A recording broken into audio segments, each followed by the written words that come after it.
Sejam muito bem-vindos mais uma vez ao canal Digital Autos. Pessoal, hoje eu vou mostrar para vocês um carro na sua versão quase intermediária que pode ter o melhor custo-benefício da sua linha.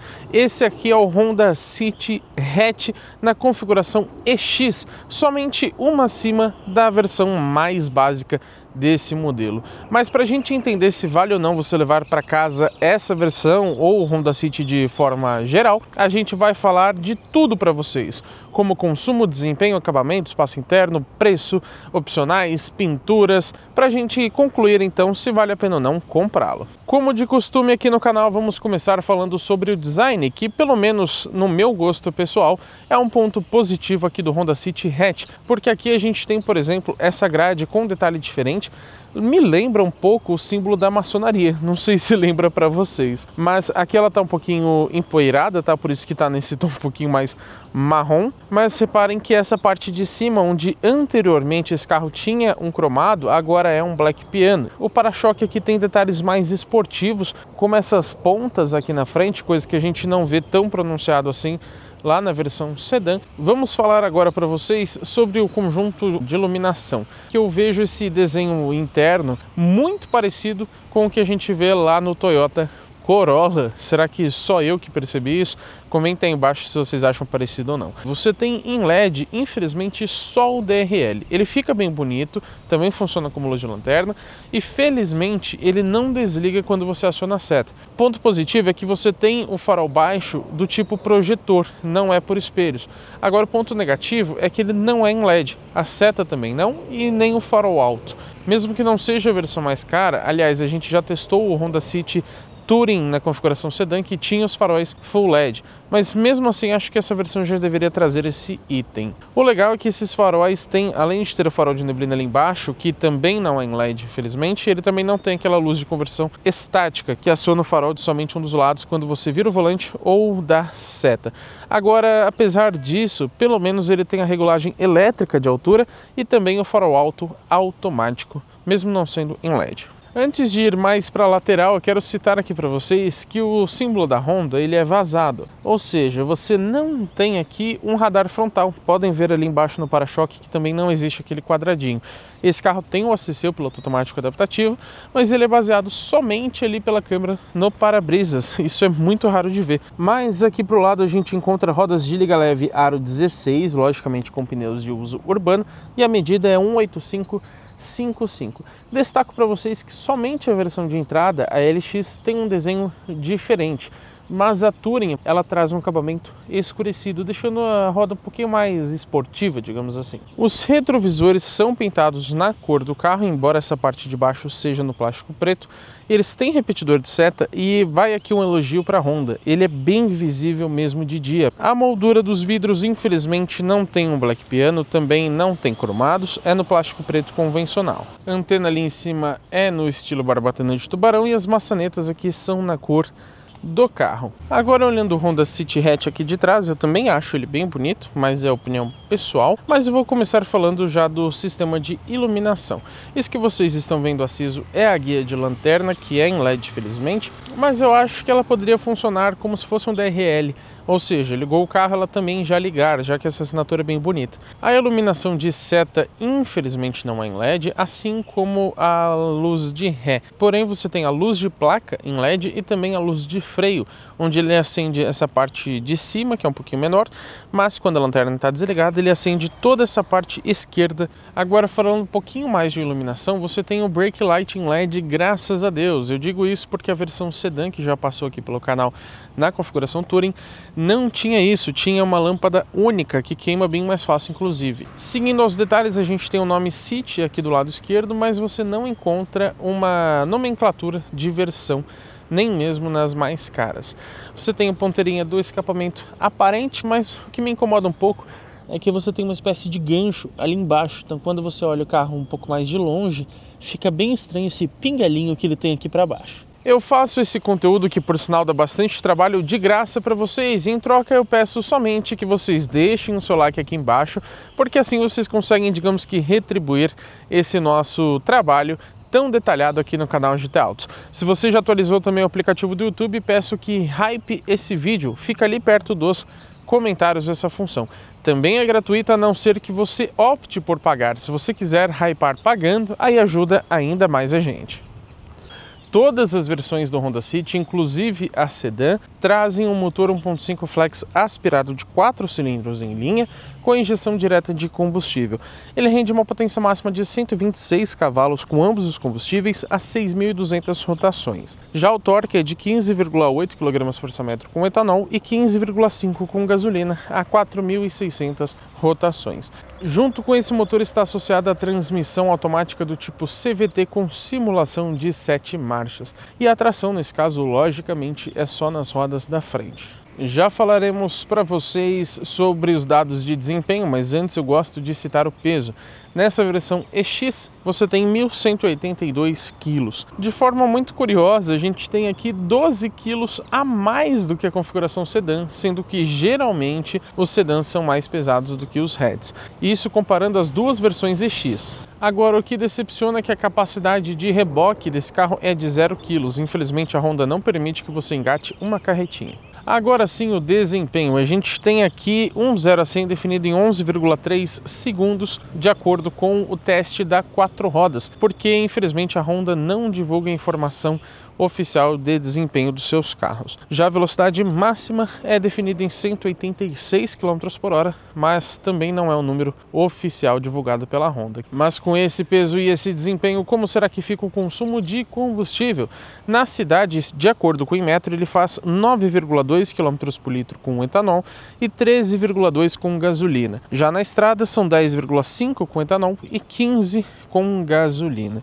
Agora, durante uma semana de testes com esse carro, eu posso dizer para vocês que na cidade geralmente eu fiz entre 12 até 13 km por litro rodando na gasolina. E é lógico que a gente fez também um teste de consumo urbano com esse modelo, ar-condicionado ligado o tempo inteiro, na gasolina, andando de forma tranquila, enfim, ele fez 13,1 km por litro. Já na estrada, geralmente eu consegui entre 18,5, em condições mais favoráveis, ele faz ali seus 21 até 22 km por litro, então é muito econômico. Mas a gente fez também o nosso teste de viagem com esse carro e nesse nosso trecho padrão ele fez 19,7 km por litro, então realmente bem econômico. Aproveitando que estamos abordando esse tema de consumo, cito para vocês que o tanque de combustível tem uma capacidade minúscula de somente 39,5 litros. O sedã, por exemplo, tem 44 litros e ainda assim é bem pequeno, já que praticamente todos os carros têm ali 50, 55,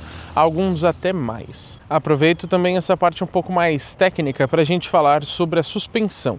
Aqui na dianteira ela é independente do tipo McPherson, enquanto na traseira a gente tem o convencional eixo de torção. Agora o legal é que a gente tem freios a disco nas 4 rodas, sendo ventilados aqui no caso da dianteira. Outras duas informações que eu faço questão de sempre citar para vocês: esse carro é construído sobre a base Honda Global Small Car, a mesma, por exemplo, do Honda HR-V. E ele é produzido, inclusive, no mesmo local do SUV, lá em Tirapina, no interior de São Paulo. Vamos aproveitar essa posição lateral do Honda City Hatch para a gente falar sobre dimensões.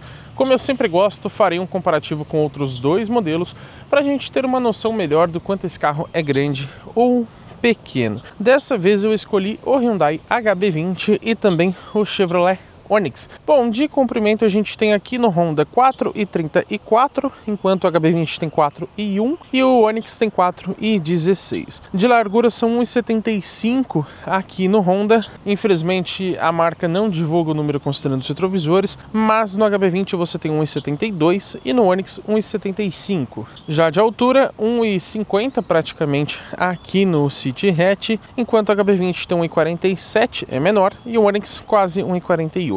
De entre-eixos são 2,60 aqui no City, o HB20 somente 2,53 e o Onix um pouquinho maior com 2,55.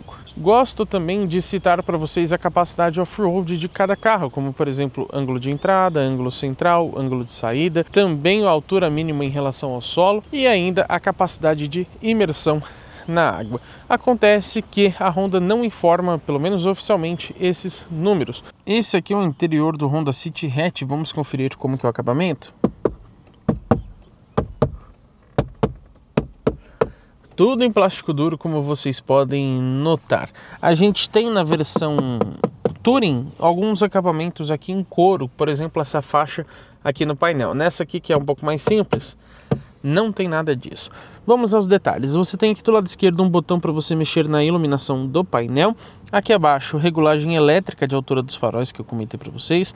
Botão para você desligar o controle de tração e estabilidade. E aqui a gente tem um porta-objetos meio escondido. E ele tem como se fosse um imã aqui, ó. Acabamento de porta, ó. Também um plástico duro em grande parte. A gente tem agora na linha 2025 essa parte em tecido. E aqui, ó, apesar dos bancos serem em tecido, que eu já vou mostrar para vocês, essa região aqui é de couro, com uma costura branca, embora o restante seja um plástico duro, né? A maçaneta cromadinha. Você tem aqui rebatimento elétrico dos retrovisores, embora eles não rebatam quando você tranca o carro, o que eu sinceramente não entendi, mas falta aquela função tilt down que abaixa o espelho direito quando você engata a ré. Abaixo, plástico duro também. Você tem um porta-garrafas, mas olha, essa aqui da Volvo, muito obrigado por sinal, ela é de 500 ml e ela já entra super apertada aqui na porta, ó. Então uma um pouquinho maior já não vai caber. O espaço aqui é razoável para objetos, também não é muito grande não. Não existe soleirinha aqui, mas tudo bem, né? Não é nem a versão mais cara. Embora seja manual, o banco do motorista tem um ajuste de altura. Os tapetes aqui são de série, embora seja nesse tecido que eu não gosto muito. E outra coisa que eu não gosto é que ali, apesar de você ter um botão muito bom para abertura do capô, a abertura do tanque também fica separada. Acho que já poderia ser com a trava geral do carro. Falando para vocês sobre os bancos, essa versão traz o revestimento de tecido, mas eu acho eles bem confortáveis, tá? E o apoio de cabeça, felizmente, é do tipo variável. Falando agora sobre o sistema de ar-condicionado, mesmo nessa versão, lembrando, ela é somente uma acima da LX, que é a mais básica, a gente tem o ar-condicionado do tipo digital. Na versão Touring, que é a mais cara, você tem o ar-condicionado digital Dual Zone, então esse aqui é um pouco mais simples, mas só dele ser digital já é um ponto bem legal. Não que faça muita diferença, mas outra coisa que eu acho bem legal é que quando você muda a temperatura, se você aumentar ele fica vermelho, se você abaixar ele fica azul. Agora o que me incomoda muito é que infelizmente, ó, essas saídas de ar nunca fecham. Então se você estiver utilizando aqui o ar-condicionado e quiser deixar, por exemplo, só para o passageiro, aquelas laterais você consegue fechar, tanto da direita quanto da esquerda. Essas centrais não, vai entender, né? É um problema de vários Honda, como a gente já percebeu aqui no canal. E uma coisa que eu acho realmente muito inteligente nesse carro, a gente viu lá também na versão Touring, é que quando você escuta um áudio ali pelo sistema do Android Auto, ele automaticamente reduz a ventilação. Então, por exemplo, acabei de fazer esse teste, ele estava no máximo e aí ele reduziu aqui para 3 a ventilação enquanto o áudio tocava. Seguindo aqui pelo painel de instrumentos, a gente percebe essa moldura aqui em Black Piano para central multimídia, o pisca-alerta fica aqui em cima. Aqui embaixo você tem um porta-objetos que serve muito bem para você colocar o celular, ele fica relativamente bem preso aqui. 2 entradas USB do tipo A. Quando você liga os faróis, você tem aqui uma iluminação, vocês conseguiram perceber? Não é em LED, mas de noite te ajuda a encontrar aqui as saidinhas de USB. Você tem uma tomada 12 volts, no máximo 180 watts, mas não tem saída USB-C aqui na frente, tá? Só tem lá atrás, depois eu mostro para vocês. Outro porta-objetos aqui, você tem ainda 2 porta-copos que também servem como porta-objetos, bem grandes por sinal, e tem bastante altura aqui, então você consegue colocar uma garrafa um pouco maior. E aqui você tem a alavanca de transmissão já bem conhecida de vários Hondas, o botão Econ de economia de combustível, aqui as posições do câmbio, o S você joga aqui para trás. Essa versão, mesmo sendo mais básica, ela mantém o freio de estacionamento eletrônico, inclusive com a função Brake Hold, que segura o freio até você pisar no acelerador. Outra coisa legal que ela mantém é o carregador de celular por indução, com potência máxima de 15 watts. Ele pode ser ligado ou desligado através desse botão, o que é algo bem legal, mas como ele não tem nenhuma espécie de trava ou algo nesse sentido, seu celular vai escorregar para frente durante a condução e ele vai parar de carregar. Também falta aqui a ventilação, então seu celular esquenta bastante. Uma coisinha que eu esqueci de citar, mas que é muito legal, pelo painel você tem a opção aqui de deixar para o carro destrancar automaticamente quando você tira o câmbio do D, ou então ele trancar automaticamente quando você tira do P, o que eu acho uma função bem inteligente. Mas aqui para trás você tem um apoio de braço em couro, embora o carro seja predominantemente em tecido, né? Então isso é bem legal. Só que ele não tem um ajuste de profundidade nem de altura. O que você pode fazer é abrir para guardar alguma coisa aqui, mas faltou um tapetinho ali, né, Honda? Tem ali os parafusos aparecendo e esse espaço aqui também não é muito grande e nem refrigerado, pelo menos em couro. Vamos falar sobre o porta-luvas. Ele despenca, como vocês podem notar, não tem iluminação, quem dirá refrigeração, e o espaço aqui é mediano, não é muito grande não. Seguindo para a parte de cima aqui do carro, a gente percebe que não temos tweeters nessa versão, nem aqui na coluna, nem nas portas, ou seja, são só 4 alto-falantes, depois a gente fala melhor disso. Aqui ele traz esse revestimento mais claro, tem uma alça de mão que volta suavemente, assim como para o passageiro, mas nem o motorista nem o passageiro possui aqui a regulagem de altura dos cintos de segurança, infelizmente. O retrovisor nessa versão não é do tipo eletrocrômico, ele é convencional. As luzes aqui em todas as versões, ó, super simples, né? Você nem tem uma luz aqui no meio, são só as duas individuais. E elas nem ligam quando você abre a porta, só a luz central que a gente fala daqui a pouquinho. O quebra-sol aqui tem o tampão, tem o espelho, mas falta iluminação. Olha aqui para o passageiro, a mesma coisa, e nenhum dos dois tem porta-documentos, infelizmente. Falando agora sobre o volante multifuncional, nessa versão ele perde o revestimento em couro, sinceramente nem é algo que eu ligo muito, mas é lógico que o couro traz mais refinamento. E já vou falar aqui das funções. Você tem volume para passar as faixas e esses outros botões aqui são para você mexer no painel de instrumentos. Aqui é para você trocar fonte de áudio, né, passar de Bluetooth para rádio, etc. Atender ou encerrar chamadas, esse aqui também serve como um back, ou seja, um botão voltar. E aqui os comandos de voz.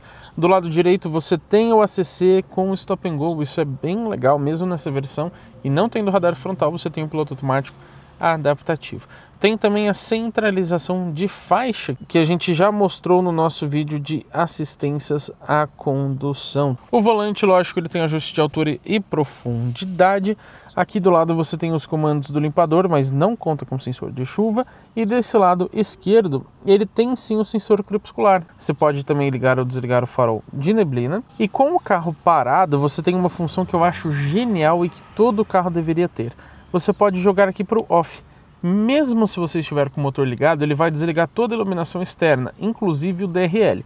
Aí é lógico, por questões de segurança, quando você colocar o câmbio aqui em D e soltar o freio de mão, aí ele vai ligar automaticamente o DRL ou os faróis baixos se tiver à noite, né, já que ele tem a função ali automática. Quero falar agora sobre o painel de instrumentos, mas antes eu preciso citar aqui o botão da chave presencial. Quando você liga aqui, ó, você repara que ele fica pulsando até você ligar o motor, mas reparem que ele tem 3 estágios. Então nesse primeiro ele já ligou, por exemplo, aqui a multimídia, mas ó, os vidros ainda não funcionam. A ventilação também não funciona. Agora se eu der mais um toque, aí ele vai ligar completamente, inclusive ele já fez até aquela varredura ali dos ponteiros. Agora a ventilação já funciona e os vidros também. Aí se eu pisar no freio e clicar no botão, aí sim ele vai ligar a motorização. Legal que você tenha 3 estágios. Agora vamos então ao painel de instrumentos. A gente encontra aqui uma tela parcialmente digital, né? Uma telinha pequena com 4,2 polegadas. Lembrando que as versões mais completas não têm o painel 100% digital, mas possuem uma tela de 7. As funções são idênticas. Agora, antes de mostrar aqui as configurações, digo para vocês que esse carro não tem velocímetro digital, por mais incrível que pareça. Assim como o pessoal fazia lá nos anos 90, aqui você tem que utilizar mesmo só o velocímetro analógico para conferir a velocidade. Vocês estão percebendo essas 2 linhas brancas aqui nas laterais? Elas estão dessa cor porque o carro está parado, mas você pode acionar ou desacionar o econômetro, ou seja, ele fica verde ali do lado quando você está sendo mais econômico, e quanto mais você pisar no acelerador, mais essa cor vai se apagando e ficando mais branca. A gente tem aqui primeiro o nosso triplo de consumo, desconsiderem esse aqui porque envolve manobrar o carro, enfim. Você tem o A e o B, felizmente, e a autonomia ali também com o combustível restante. Você tem de forma separada o restante das informações, então você encontra o tempo do trajeto e a velocidade média, também trip A e trip B. Resetou aqui, ele vai resetar também o trip lá de consumo, tá pessoal? Esse tempo do trajeto e a velocidade média não ficam se alterando se o motor não estiver ligado, ao contrário de muitos outros carros. Aqui para baixo a gente consegue ver quem está usando ou deixando de utilizar os cintos de segurança, Mais para baixo as assistências à condução. As configurações do veículo, não vou mostrar tudo para vocês, mas você tem várias aqui, tá pessoal? A gente já mostrou lá no vídeo do City Sedan. Aqui você pode personalizar o painel, então tem algumas informações que ficam fixas, mas aquelas outras duas você pode tirar, que são os dados de consumo. Mais para baixo você tem uma tela inútil, poderia ficar aqui a velocidade em digital, né, Honda? Por que não colocou, meu Deus? Você tem ainda abaixo as informações do carro, que, por exemplo, ele está acusando que tem pouco combustível e também que para ligar o motor a gente precisa pisar no freio. E aí volta aqui para o trip de consumo. Não tem uma tela dedicada ao áudio, como vocês viram. Também não tem aquela função ponto a ponto que você encontra no Honda HR-V, onde ele vai mostrando a próxima direção do GPS. E todas as configurações ali que vocês viram de personalização do painel ou de configurações do carro em si, você só consegue fazer com a transmissão em P, mesmo a de assistências à condução. Então vamos supor que você esteja na estrada e queira trocar a sensibilidade de algum assistente à condução, você vai ter que parar no acostamento, colocar o câmbio em P, mudar ali no painel, depois jogar novamente o câmbio para o D e aí retomar a sua velocidade de viagem na estrada. Bem complicada essa questão, né? Eu voltei aqui para o lado de fora do Honda City Hatch para a gente falar sobre a chave que é presencial. Você tem uma chave bem pequenininha aqui e simples, né? Porque você só tem abertura e fechamento das portas. Não tem abertura do porta-malas, né? O destrancamento, nem aquele botão de sinalização para você acionar as luzes e buzina. Também a partida remota você não tem, só na versão mais completa e talvez na EXL, não me lembro agora de cabeça. O legal desse carro é que você pode também desativar essa função ali pelo painel caso você não goste dela, mas saindo de perto do carro com a chave presencial, reparem no que acontece, ó. Ele tranca sozinho, perceberam ali pela seta no retrovisor? Acontece que os vidros não fecham, então não é extremamente útil, mas é melhor do que nada. Você tem aqui um botão presencial na maçaneta, mas não adianta clicar ou segurar, porque ele também não vai fechar os vidros, como vocês podem aqui notar. Então se você quiser fechar de forma remota, você tem que fazer isso aqui, ó. Dá um toque, depois clica mais uma vez e segura até o final, porque se eu soltar, os vidros param no meio. Vamos à nossa lista de equipamentos. Você tem rodas de liga leve aro 16, frenagem automática de emergência com detecção de pedestres e ciclistas, freio de estacionamento eletrônico com função auto-hold, controles de tração e estabilidade, sensor de pressão dos pneus, 6 airbags, então são 2 frontais, 2 laterais, mais os 2 ali de cortina, câmera de ré, assistente de partida em rampas, ACC com stop and go, sistema de permanência em faixa com correção e centralização automática, faróis com DRL em LED, farol automático e também o ajuste elétrico de altura, retrovisores elétricos com repetidores de seta em LED e o rebatimento elétrico também, sensor crepuscular, lanternas traseiras parcialmente em LED, faróis de neblina, chave presencial, carregador de celular por indução, volante multifuncional com ajuste de altura e profundidade, tapetes em carpete, ar-condicionado digital com saídas de ar traseiras, bancos traseiros com sistema Magic Seat, a gente já mostra daqui a pouco, apoio de braço dianteiro em couro, alerta de objetos esquecidos no banco traseiro, 2 modos de condução, sendo o Econ mais o Sport, e também esse painel com uma tela de 4,2 polegadas. Lógico que além de tudo isso, você tem aqui a central multimídia com uma tela de 8 polegadas. A definição dela, sinceramente, não é muito boa, não. Eu diria que de mediana um pouquinho mais para baixo. Esse plano de fundo você consegue trocar. Aqui você consegue, quando está tocando alguma música, puxar para ele ficar com as informações. Tem o Android Auto e Apple CarPlay sem fio, graças a Deus. E tem 4 entradas USB, sendo 2 do tipo C, que ficam posicionadas lá no banco traseiro. Agora, o ponto negativo é que só tem 4 alto-falantes. Falta os 2 tweeters e para piorar, quando você vem aqui em ajustes e áudio, você vê que não tem o ajuste do médio. E o agudo eu coloquei no máximo, porque falta agudo nesse carro, tá? Os graves também não são muito potentes, não. Então, sinceramente, a qualidade sonora não é legal.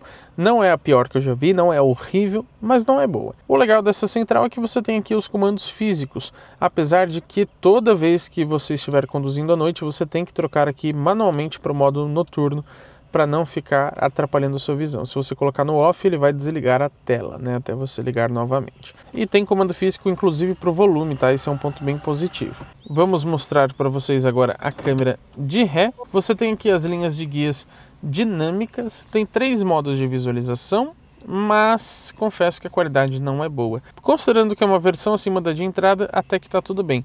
Mas esse carro também não tem sensores de estacionamento, tá? Nem dianteiros nem traseiros, é só a câmera mesmo. Agora vamos a um dos pontos mais importantes de todo o carro, que é o seu preço. Quanto custa o Honda City Hatchback nessa versão EX? Na linha 2025 custa R$ 132.600. Bastante coisa, né? Lembrando que você não tem opcionais, mas conta com as pinturas. Nas sólidas existe a branco tafetá, que é a única gratuita. Nas metálicas, a cinza basalto, o prata platinum e o azul cósmico, custando R$ 1.900. E nas perolizadas, preto cristal, vermelho supernova, que é essa aqui, cada uma custa também R$ 1.900. Mas se você optar pelo branco topázio perolizado, aí custa um pouco mais, R$ 2.200. E vale ressaltar também que o interior, aqui no caso do hatch, ele é sempre em preto. Mas na versão Touring, lá no sedã, você tem ali um acabamento também em tons mais claros. O total então dessa configuração EX com o vermelho supernova vai para R$ 134.800. Na conclusão a gente fala melhor se vale a pena ou não. Gosto também de sempre citar para vocês a garantia e a revisão. Você tem aqui 3 anos de garantia sem limite de quilometragem e as revisões acontecendo a cada 10.000 quilômetros ou 12 meses, sendo aquilo que acontecer primeiro. Já aqui nos bancos traseiros, primeiro a gente tem essa visão mais ampla do interior e o revestimento aqui atrás, lógico, também é em tecido. Destaco aqui que o cinto de segurança central ele vem ali do teto. Curioso, né? Falando em teto, a gente tem aqui essas alças de mão. Nesse lado esquerdo você tem aqui um porta-cabides e também ela volta suavemente. Do lado direito, mesma coisa com exceção do porta-cabides. A iluminação central que eu disse para vocês, ela fica bem no meio do carro, não é uma iluminação traseira. Essa aqui sim tem a opção de acender quando abre as portas, mas reparem que a lá da frente está apagada. Você tem atrás dos bancos aqui porta-revistas, isso dos dois lados, felizmente, e o acabamento de porta igualzinho lá da frente. E eu vou dizer que isso é um ponto positivo, já que, por essa ser uma versão quase de entrada e considerar uma porta traseira onde muita gente economiza, muitas montadoras, aqui você ainda mantém aquela grande faixa de tecido, inclusive o couro aqui nessa parte. Então, o acabamento da porta traseira posso considerar como bom. Aqui você tem um porta-objetos bem fundo, ó. A gente tem aqui também as saídas de ar traseiras. Inclusive você tem aqui embaixo, ó, 2 saidinhas USB do tipo C. Eu, por exemplo, mesmo lá dirigindo, eu coloco o cabo aqui atrás e empurro a ponta lá para frente para que eu consiga usar o meu celular carregando. Só que faltou aqui, pelo menos nessa versão, o apoio de braço. Também cito que o banco ele é mais ressaltado aqui, reparem. Ó, esse aqui fica bem mais baixo, então quem anda aqui no meio vai se incomodar. Inclusive, ó, reparem na diferença, como ele é bem mais para frente. Por que que isso acontece? Esse carro tem um vão aqui embaixo. Reparem no espaço que serve até para você guardar algumas coisas, digamos assim. Esse é o sistema Magic Seat. Vou fazer aqui do lado direito, que é mais fácil, mas você tem dos dois lados. Basta eu puxar a alavanca, deixa eu achar ela aqui, ó. Puxei, você consegue subir o banco. Aqui ele tá solto, mas se você colocar ele para trás, vamos ver se consigo com uma mão só.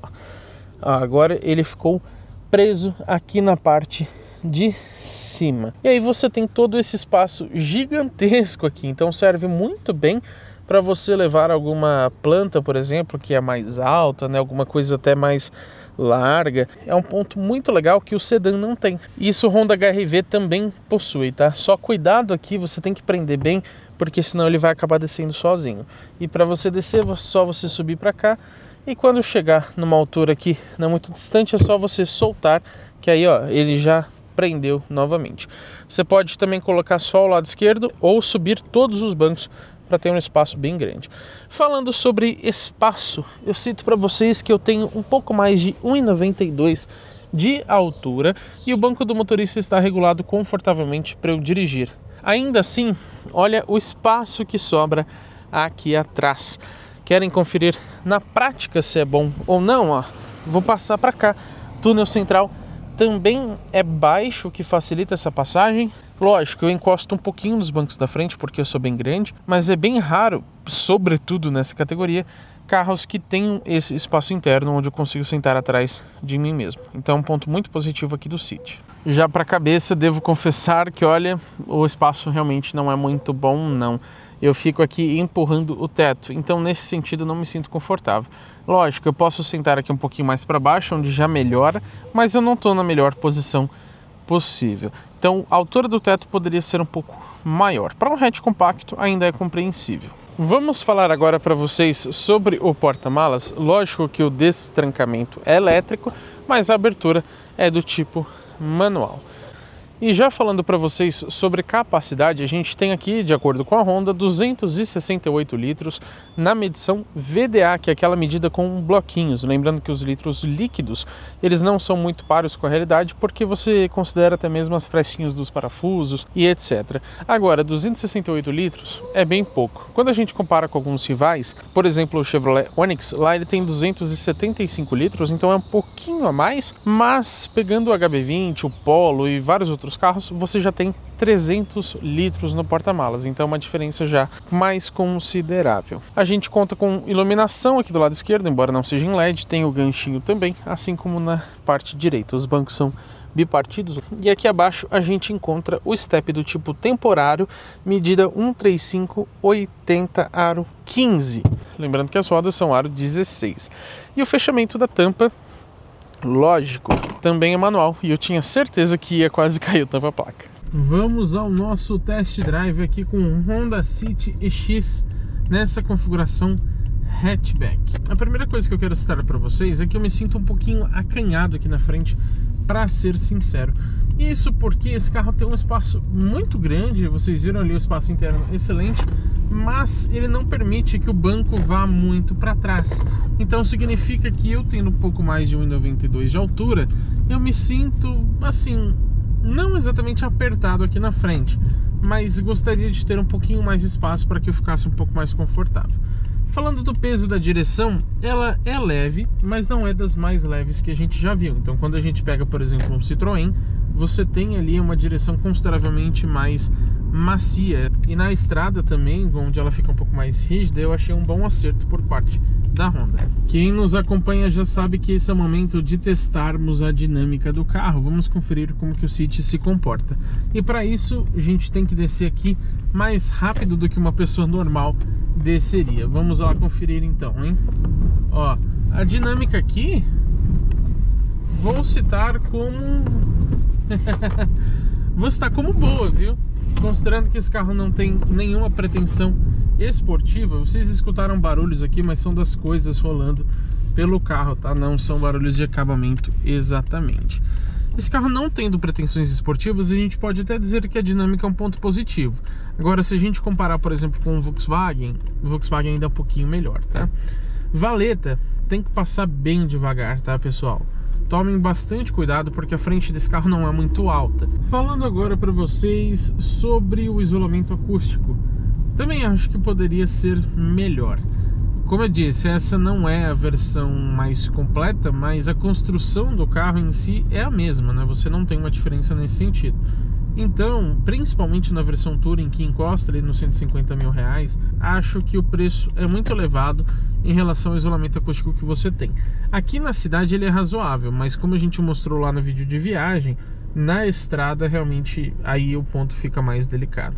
Vamos para o nosso teste de aceleração. Eu já coloquei aqui no modo Sport, o ar-condicionado eu mantive ligado, mas também já desliguei os controles de tração e estabilidade.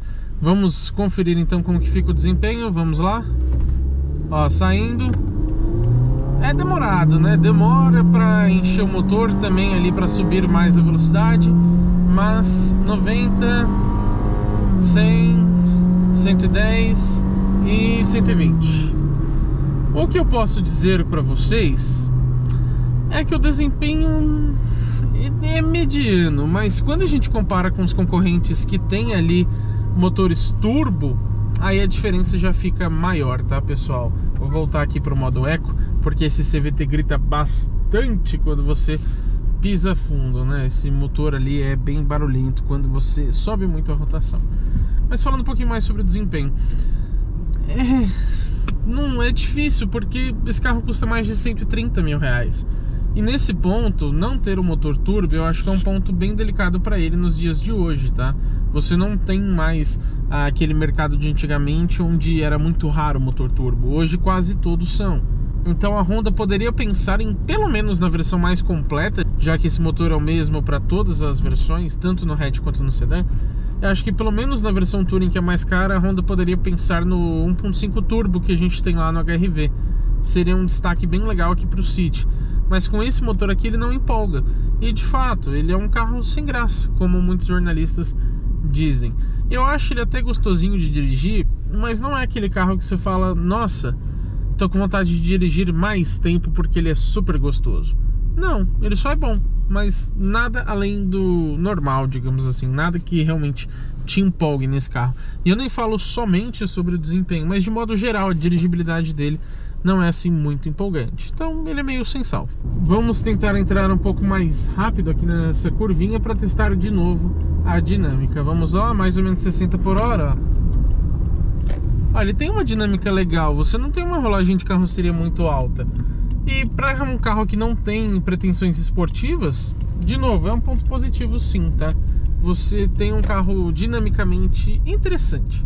Vamos ver a suspensão, ó. A gente pode notar o seguinte, ela é confortável, mas com a pressão correta, se você deixar a pressão um pouco mais baixa, o carro fica mais confortável, mas precisa colocar a pressão correta dos pneus. Dessa forma, ele fica um pouco sólido, digamos assim. Ele não é desconfortável, mas quando você pega desníveis um pouquinho mais altos ou buracos um pouco mais profundos, você nota que a suspensão é um pouquinho seca. Ele tem aquele acerto um pouco mais sólido que outras marcas não têm. Você pega um Citroën, por exemplo, ele é consideravelmente mais molenga, mais macio. Aqui no Honda não, ele é um pouquinho mais durinho. Assim como a Volkswagen é, por exemplo, que as suspensões são um pouco mais firmes, mesmo quando tem um acerto confortável, é a mesma coisa aqui no Honda City. Mas depois de ver todos esses detalhes, será que vale a pena ou não comprar o Honda City EX nessa configuração hatchback? Como pontos positivos eu cito para vocês o conforto, você tem também o consumo, o espaço interno, sem sombra de dúvidas, a segurança, mesmo nessa versão ele já traz assistências à condução e etc, a confiabilidade de um Honda e também a lista de equipamentos, considerando ser uma versão, digamos que intermediária, tá? Em que em relação ao preço, aí a gente já teria os equipamentos como medianos. Também como outros pontos intermediários, o acabamento, que não é assim dos melhores, mas também não é dos piores. Você tem as assistências à condução, eu me refiro ao funcionamento delas. O prazer ao dirigir, já que esse carro é um pouco sem graça, né? Ele não traz nenhuma emoção. E também o painel de instrumentos, que tem bastante funções, mas algumas tão essenciais como um velocímetro digital não possui.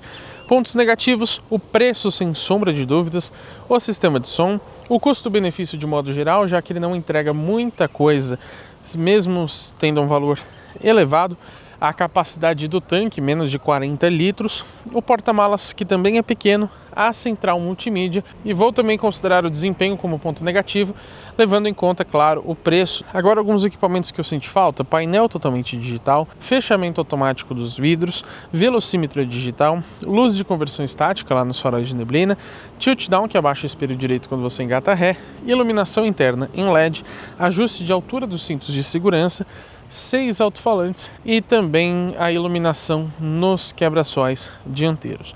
Agora, para a gente entender se vale a pena ou não, a gente precisa compará-lo com seus concorrentes. E eu posso citar primeiro o Peugeot 208 GT 1.0 Turbo CVT por R$ 123 mil. Você tem um concorrente que não é direto, mas que vale a pena mencionar, que é o Jeep Renegade na versão de entrada Sport 1.3 Turbo. Lembrando que era aquela versão sem nome, tá? Agora eles chamam de Sport, que custa ali em torno de R$ 118 mil, mas quando você adiciona o Pack Tech, que aí ele já traz multimídia, assistentes à condução e etc, ele vai para 127 mil, o que é ainda mais barato do que esse carro, mesmo tendo motor 1.3 turbo. Novidade do mercado que também pode concorrer com City Hatch é o Volkswagen Terra Comfort 1.0 turbo automático por 127 mil. Agora um concorrente mais direto, Chevrolet Onix Premier 1.0 turbo por 129, Hyundai HB20 Platinum Safety 1.0 turbo por 130, Volkswagen Polo Highline 1.0 turbo por por 132, ainda é um pouquinho mais barato. E cito também, embora não seja direto, o Fiat Pulse Audace 1.0 Turbo já com sistema híbrido leve por R$ 132 mil. E ainda o Renault Kardian Tecno 1.0 Turbo automatizado de dupla embreagem por R$ 136 mil. Lembrando que a gente considerou, claro, as versões com preços mais próximos aqui do Honda City EX. E a gente pode concluir então o seguinte: o Honda City Hatch ele é muito bom e bem completo se você comparar com as versões mais caras, por exemplo, a Touring. Porém, quando você compara com os concorrentes, você percebe que um valor acima de R$ 130 mil deveria ser para a versão mais cara, ou seja, para a Touring, e não para essa versão EX que é quase a de entrada.